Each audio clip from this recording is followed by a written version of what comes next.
Hello, beloved family. It's that time of year again. Merry Secret Christmas. The day we are recording this is the 27th of June. We're in the middle of the second of 2 June heat waves, and because of that, I'm recording this at 11:40 at night. Wasn't supposed to be this late, but extenuating factors and the such. Last year, I focused on Christmas-themed cocktails. This year, I'm switching it up and bringing it to you from the summer with some beautiful tiki summer cocktails. What are tiki cocktails? Well, the tiki cocktail movement was started in the 1930s and lasted throughout the 1950s, and it was primarily focused about the combination of heavy doses of high-powered spirits, primarily rum, with fresh fruit juice. And it says kind of fresh fruit juice, which is what made the tiki movement kind of fall into obscurity for a few decades until the cocktail revolution of the 90s and the 2000s.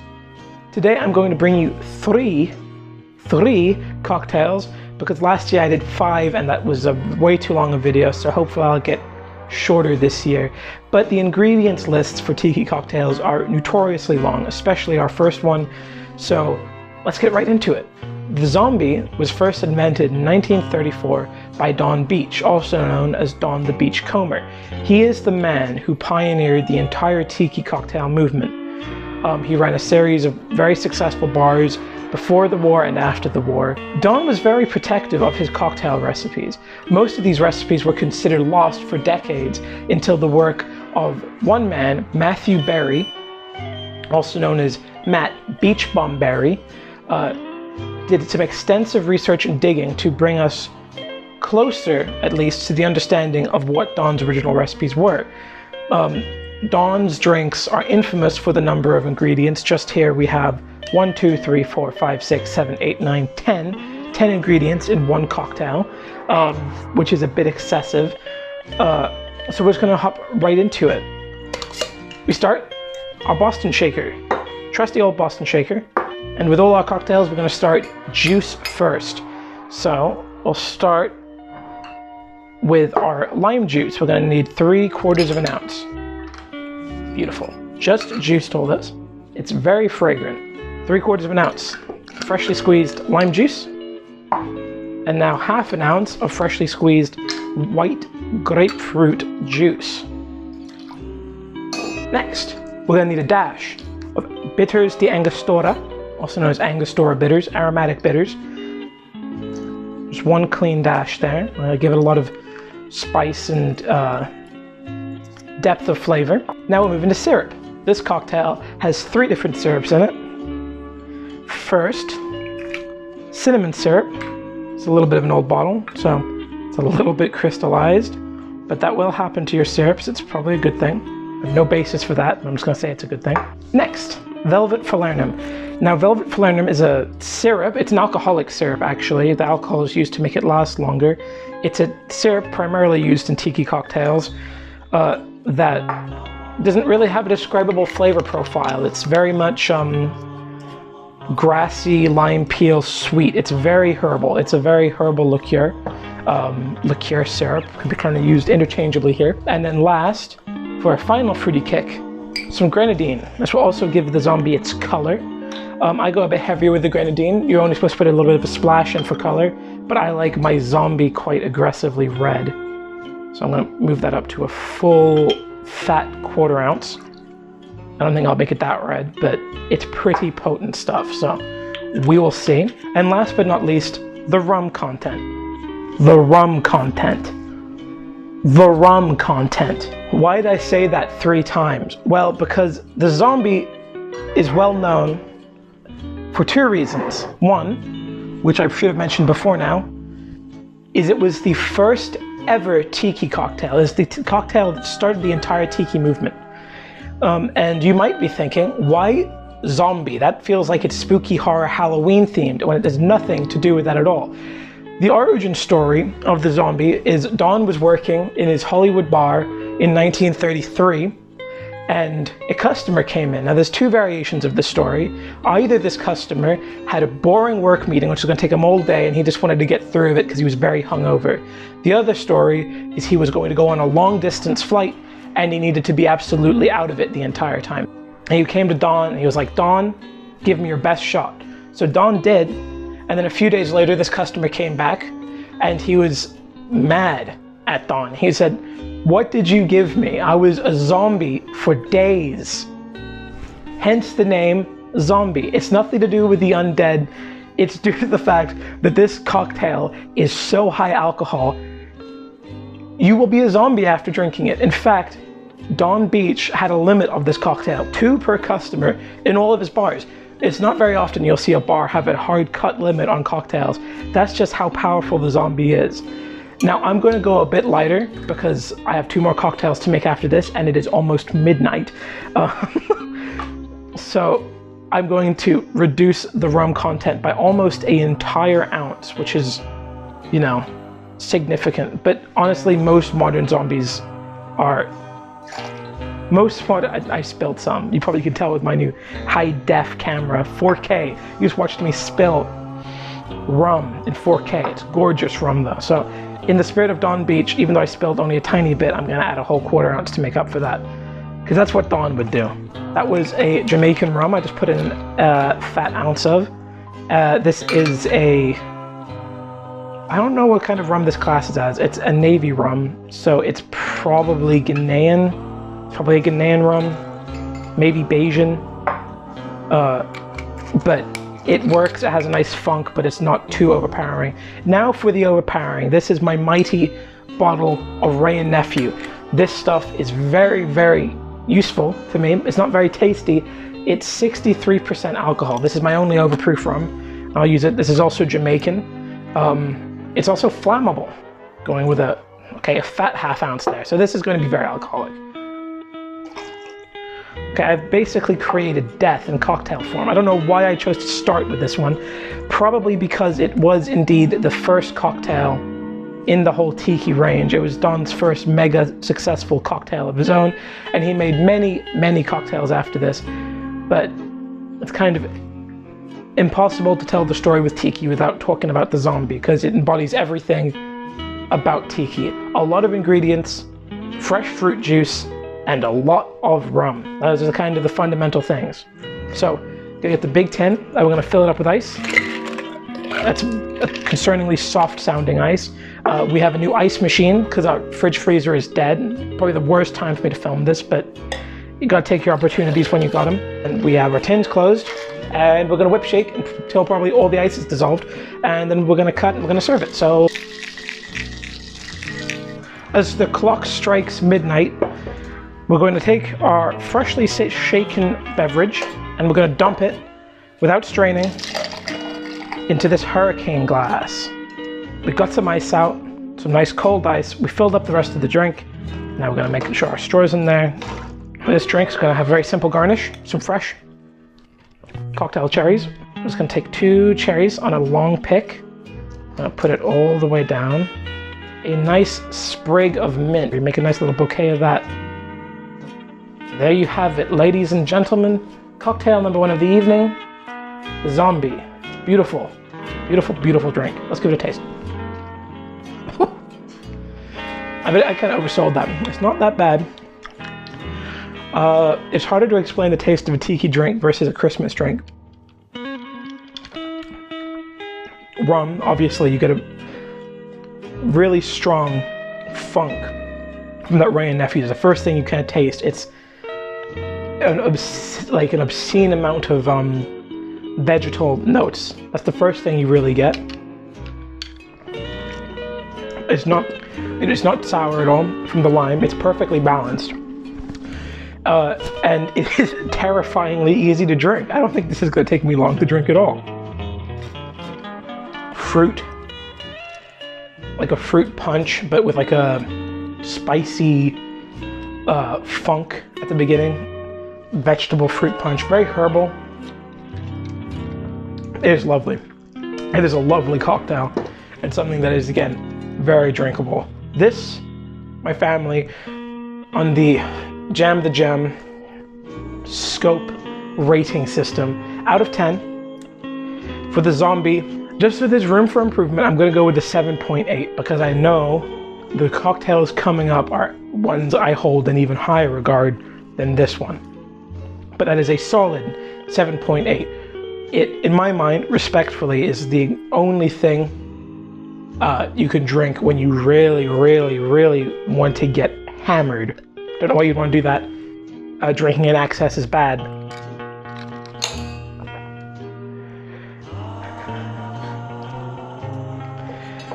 I guess I was shaking around a bit too aggressively, but you know what's so good? Let's try the garnish. These are beautiful.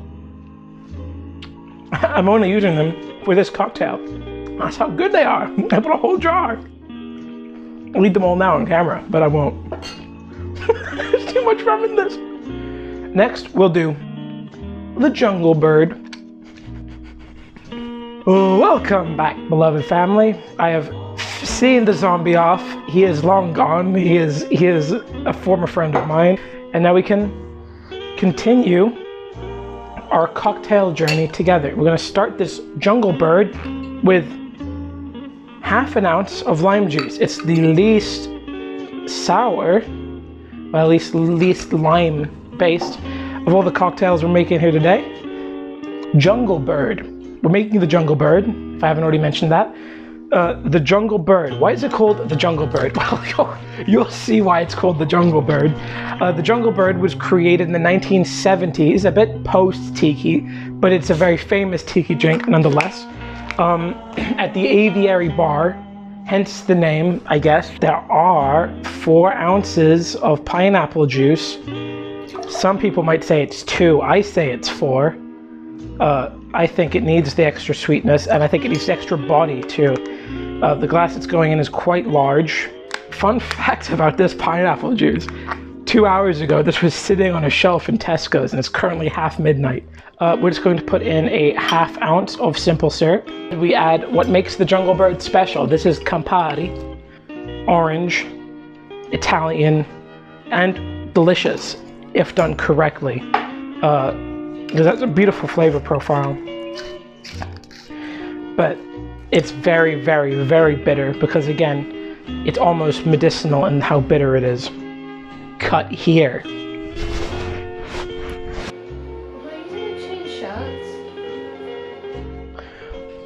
We forgot my whole gimmick was I was going to change Hawaiian shirts between each cocktail. This one's a little bit tight, but it's green. Where were we? Rum. I'm still making a cocktail. This is a beautiful Ghanaian rum. So we're going to put an ounce of this beautiful dark Ghanaian rum in here. And spill a 1/4 ounce on the countertop. You're not supposed to do that, by the way. I chose to. And then the old workhorse. It's our Appleton Estate, Jamaican. We're going to put an ounce of that in here. And spill even more of that on the countertop. The more drinks you have, the more rum you'll spill. I'm gonna pour it over. Go for a quick shake. That's a pineapple juice cocktail. You hear that? It's a pineapple juice cocktail, so it's going to fizz and froth up very aggressively, as you can hear. Now the answer that you've all been waiting for, why is it called the Jungle Bird? It's because it's a bird. It's served inside of this beautiful bird mug. It smells gorgeous. It smells like pineapple juice because we put a lot of it in. So we're gonna absolutely fill the bird up. Okay, that's a beautiful bird. There's one last thing here. It's the reason why I have this whole pineapple here. I went out and bought an entire unripe pineapple just to do this. 3 beautiful pineapple fronds. Tuck it in the back of the bird. Isn't that something, ladies and gentlemen? Doesn't that make you just proud to be alive? Sure knows I am. And you get a nice long straw. Stick it right to the bottom. And there you go. The Aviary Bar's Jungle Bird. It's a beautiful, beautiful drink. Let's give it a taste. The first thing you taste is that Campari bitterness. It's like your tongue is drinking acid. You feel it. It's like your tongue is, this is like poison. You your tongue tells your brain it's poison, but your brain is also like, that's quite yummy. Again, the Campari and the pineapple are clearly the front runners here. If you told me that was just pineapple juice mixed with Campari, I'd believe you. But there's a lot of rum in here too. And like all tiki drinks, very alcoholic, very drinkable. I might have preferred the zombie, honestly, which breaks my heart because look at the presentation. There's no drink more tiki than this. It's a rainbow-colored bird mug with a pineapple frond sticking out of it. It's gorgeous. And it tastes really good. Honestly, the more you drink it, the more you like it. I'm gonna give it a flat 8. So we're gonna take a little break here. I'm gonna enjoy my cocktail. I'm gonna change my shirt to one that's less tight. And we'll be right back with the last, but certainly not least, the Mai Tai. See that? Welcome back, beloved family. I just took a nice long break drinking my Jungle Bird. I watched an episode of Lost. Wasn't very happy about it, but it was... I'm not gonna talk about Lost. Last drink time, it's the Mai Tai. The Mai Tai, the Mai Tai, the Mai Tai. It's my favorite cocktail of all time. I'll say it. It's perfect in every conceivable way. I gotta make the drink now instead of just mumbling like a fool. What is the Mai Tai? The Mai Tai was created by Trader Vic in 1940, question mark, put the year here. Who is Trader Vic? Trader Vic is the second most important name in cocktail history. He basically took the baton from Don Beach and created a lot more refined tiki cocktails. He was like, we don't need all those ingredients, we're gonna cut them heavily. And of course, his most famous drink is the one we're making here today, which is the Mai Tai. What is the story of the Mai Tai? Why is it called the Mai Tai? So Trader Vic, he was making cocktails. He created this new cocktail. He didn't have a name for it yet. And his friends from Tahiti came over. They landed, and on the way back from the airport, they stopped at his bar and they had a drink. And he gave them this drink. And upon drinking it, these beautiful Polynesian people said, Mai Tai. I might have really butchered that pronunciation, but it's like this. And that means groovy, or like excellent, perfect, like really good. It means it's yummy in Tahiti, in Tahitian. So how do you start this drink? Like a lot of good tiki cocktails, lime juice. We're going with a whole fluid ounce of lime juice, which is quite sour. This, my beloved family, is orgeat. This is my homemade orgeat. I made this last night. It smells good. Almondy. Kind of buttery. I can't really explain it, but it's orgeat. We're gonna put a whole ounce in here, which is quite strong. Usually people wouldn't put this much orgeat in a Mai Tai, but I really want that almond flavor to go through because of Trader Vic and the Mai Tai. Orgeat is kind of a renowned cocktail syrup, even though it wasn't really used for cocktails before Trader Vic. Now we need a bit of orange liqueur. You can use a triple sec or a Cointreau for this, but we're using Grand Marnier. Grand Marnier is a brandy-based orange liqueur, so there's not much like it. It's a bit richer, a bit more full-bodied, and is close to what Trader Vic originally used. He used a De Kuyper Curacao, which you can buy, but it's certainly very different now than back in the 1940s. Appleton Estate rum. I got the 8-year and I got the signature blend. I think it's kind of the perfect rum for this kind of cocktail. It's not too funky, but it has a great depth of flavor. So we're gonna go with 1.5 ounces of Appleton Signature. I splashed cocktail everywhere there. And we're gonna go with 1/2 ounce of the Appleton 8-year. It's a little bit funky for my taste, and I really want this to be a lovely Mai Tai. So we're gonna pour it through, crack it open, closed even, and give it a quick whip shake. This is my special pebble ice tray. So we're gonna break this down into this beautiful, gorgeous Mai Tai glass. Well, it's a tiki mug, but it was given to me by the lovely Lawrence Tritton last Secret Christmas, so it feels appropriate to finish Secret Christmas Cocktails Volume 2 with a drink in Larry's glass. Hello again. Here's the Mai Tai. Here's the beautiful glass that's provided by Lawrence Tritton. We're going to pour it in. Okay, there's room for a little bit more ice, so I'm going to put that in, and we'll be right back. Okay, now it's time for the garnish. We're going to get this pre-prepared sprig of mint, which is a very important garnish for the Mai Tai. And the other thing that I've also pre-prepared is an emptied out lime husk from when I was juicing all those beautiful limes earlier. I'm just going to put that in here. And we're going to finish it off with a nice long straw. And look at that. That is a quintessential Mai Tai. I don't think I've made one that's looked this good. I hope I haven't made one that tastes this good. So the concept behind the garnish is it's like a desert island. Here's the palm tree. Here's the island. There's the magical straw.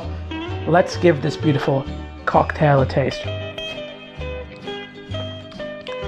You get that almondy, buttery flavor quite heavily.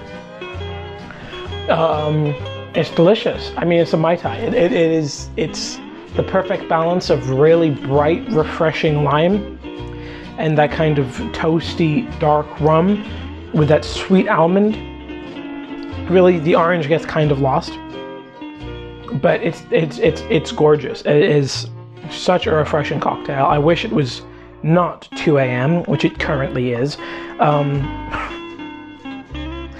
And I was drinking this outside in the sunshine, in the shade. Put a little umbrella in there. Not really, that's not how you garnish this drink. But it is beautiful though. And it tastes beautiful. It's a Mai Tai. Nothing beats a Mai Tai. That is a 10 out of 10. Jam the Gem, professional ranking, 10 out of 10. Make yourself a Mai Tai. Although, if you make yourself a Mai Tai, no matter what the people on the internet say, you can pretty comfortably get away with pre-made like Monin or Giffard or any kind of pre-made orgeat. Really, the most important part of a Mai Tai is that rum and that lime playing together. The way you cut that sweetness is very variable, and it's different. It's great. It's a different great than the non kind of true almondy one. But it is just as great. I love it. You loved it? I love it.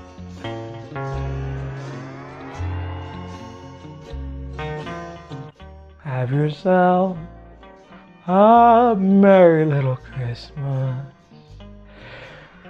Make the Yuletide gay.